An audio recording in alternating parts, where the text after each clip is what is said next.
Hello! Thanks for watching this video. We hope by the end of it you will have a clear understanding of this approach to teaching service learning, the benefits it provides, how it is practiced, and why it is important. Before we get started understanding, let's review the benefits of service learning that move us to practice it. Service learning is a high-impact practice, which empirical evidence suggests contributes to improved student persistence, improved grades, a shorter time to degree, and graduate competitiveness on the job market.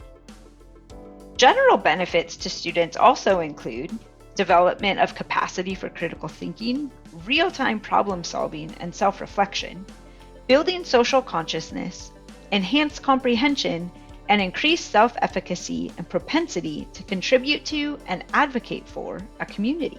Equally, service learning has positive benefits for the community by directly increasing capacity to address community needs, bringing awareness to areas of concern, providing opportunities for valuable college student interactions, granting access to scholarly expertise, and creating opportunities for programmatic partnerships and funding opportunities.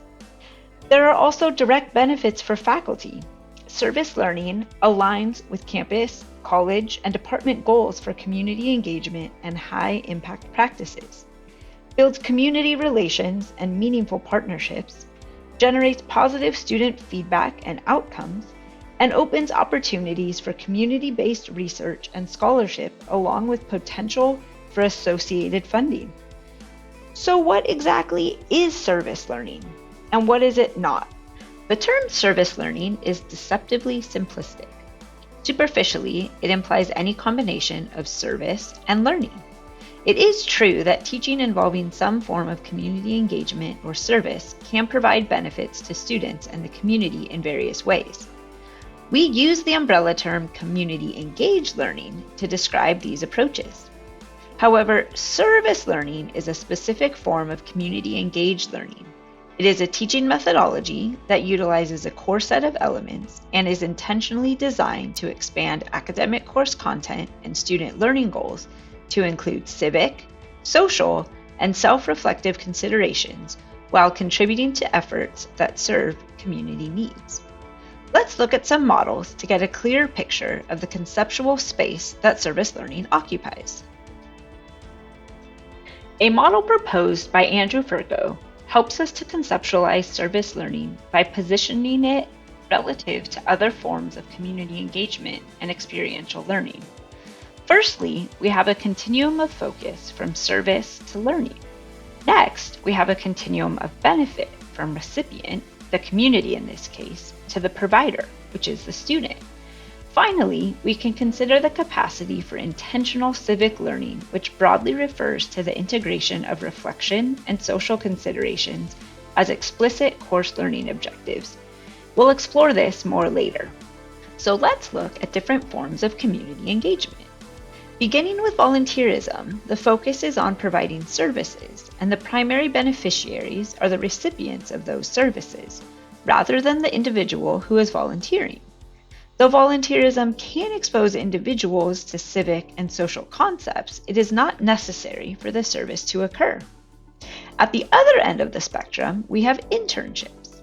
Internships are experiential learning opportunities meant to train individuals to perform a role or job.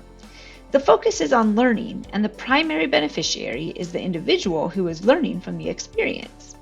Like volunteerism, unless the internship is in an academic field that focuses on civic matters, internships usually don't offer opportunities to consider the social context in which work is performed. But what exists between? Well, we can say that community service is a form of volunteerism, but there is some intent within the community service that the individual learns something from their experience, either specifically related to the service setting or simply a generalization about the civic value of providing services. Conversely, we see field education, for example, social work field practica, as being primarily concerned with practical exposure to and training in a particular profession, but the agency also stands to benefit from the individual's work while they are engaged in their placement. An enhanced understanding of the social context is required to perform in these settings, so a degree of civic learning is implicit here. This brings us to service learning. Through well-structured service learning, we are focused both on serving the community and student learning. Both students and the community benefit from the service experience, and civic learning opportunities are created and intentionally integrated into the course. Now let's take a closer look at the components that make a course a service learning course. To make clear the specific components that differentiate a service learning course, let's compare them to those of a traditional course. First, we'll look at teaching methods and resources. In a traditional course, these could include texts, lessons, and example cases. Students obtain knowledge from these sources. In a service learning course, we add a service component as text. Let's look at this in more detail. The service component meaningfully addresses a community need or concern while also acting as an additional text from which students gain knowledge. Service settings are with nonprofit community organizations or government entities. Service can take many forms, from activities that offer direct vocational training to getting involved in community development or improvement efforts to activism and advocacy. Next, we'll look at how we assess the knowledge that students have gained or their ability to apply what they have learned. In a traditional course, graded assignments, exams, and papers are typical forms of assessment. In a service learning course, we use reflection assignments to examine a student's analysis of their service experiences. These assignments can take the form of papers, journals, or group presentations, among many others. Reflection is often guided by prompts provided by the course instructor that focus on a particular topic or area.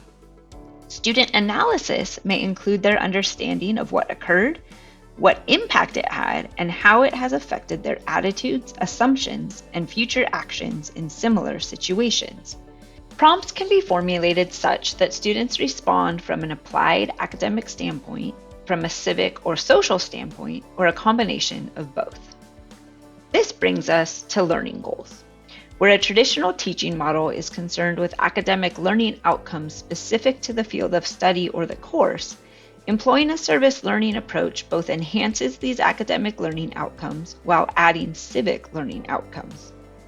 Academic learning outcomes are enhanced by offering an experiential learning aspect to the opportunity to examine academic concepts within a broader social context. Learning may be enhanced by taking problem-based approach with an appropriately designed service opportunity. Civic learning outcomes are added which engage students in an active learning process, which can include critical thought and analysis about themselves, their position relative to others, their communities, and society as a whole. The service setting offers the opportunity to introduce viewpoint diversity into the classroom that may contrast with students' own, broadening their understanding and opening new considerations. This provides a platform for civic learning goals which assess growth in capacity for critical reasoning and ability to arrive at informed and constructive conclusions. Together, these elements comprise a service learning course and define this approach to teaching. Let's look at some examples. One example of using service as text could be having engineering students engage in a design project with an organization that serves individuals with disabilities.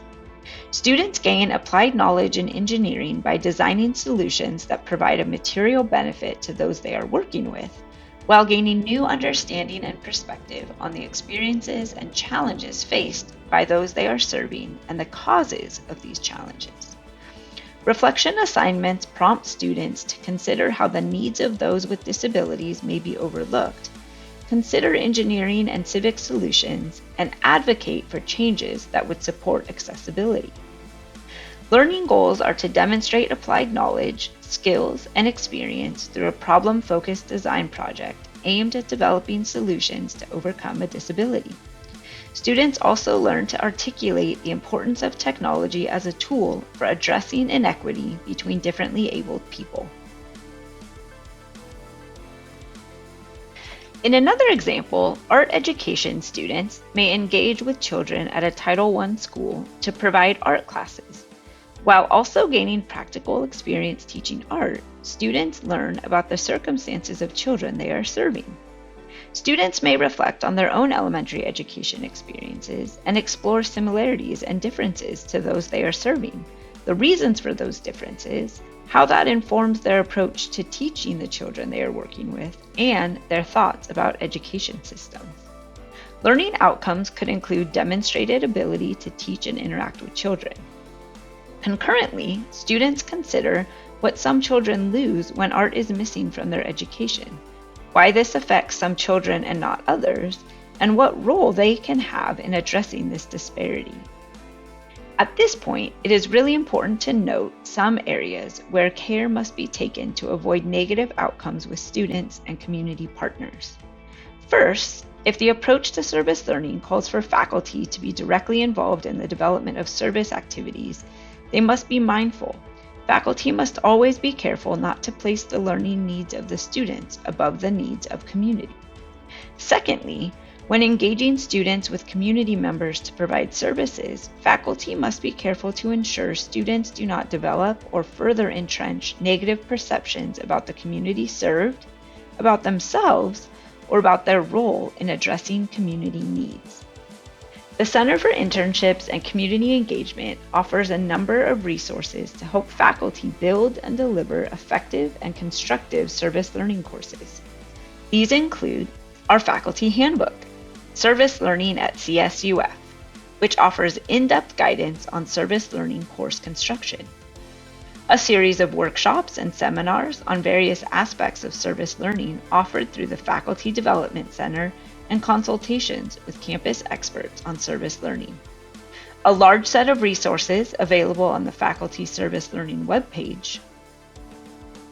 Thank you for watching. We hope you are excited about service learning and this video helped you to understand more about it.